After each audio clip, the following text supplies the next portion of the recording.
Welcome to Tracking World 1.5.0. It's been a while since the last update. Why did it take me so long? Well, it's mostly that I add features based on requests, and I haven't had a lot of requests, so I kind of stalled for a while. One of the changes of this version is the way VR rendering works. In previous version, you could turn off VR rendering with a button, which allowed you to use Tracking World alongside a VR game. This feature doesn't work anymore because of a STEAMVR update, so I had to change the concept a bit. Now you can choose to have VR rendering on or off from the title screen, and it will apply when in the main scene. That means you have to do the calibration with the headset off. However, you can do the calibration with VR rendering, save calibration, and then go to rendering off and load it. The pelvis tracking has had some changes to actually affect position more accurately. A big feature is the addition of the play button.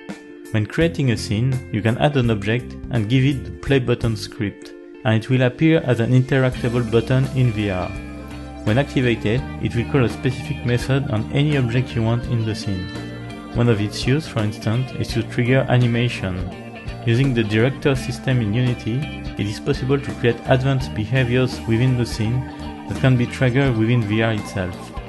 In addition, you can also bind them to shortcuts to trigger them with the keyboard or controller directly. Another scene feature is the camera substitute. This script can be added to any object, and it will make the tracking rod camera position fixed to that particular object. Once you have a camera substitute in the scene, the camera can no longer be moved inside Tracking World itself. Rather, the position is forever attached to that particular object. However, you can move the camera substitute with an animation, and it will control the camera movement.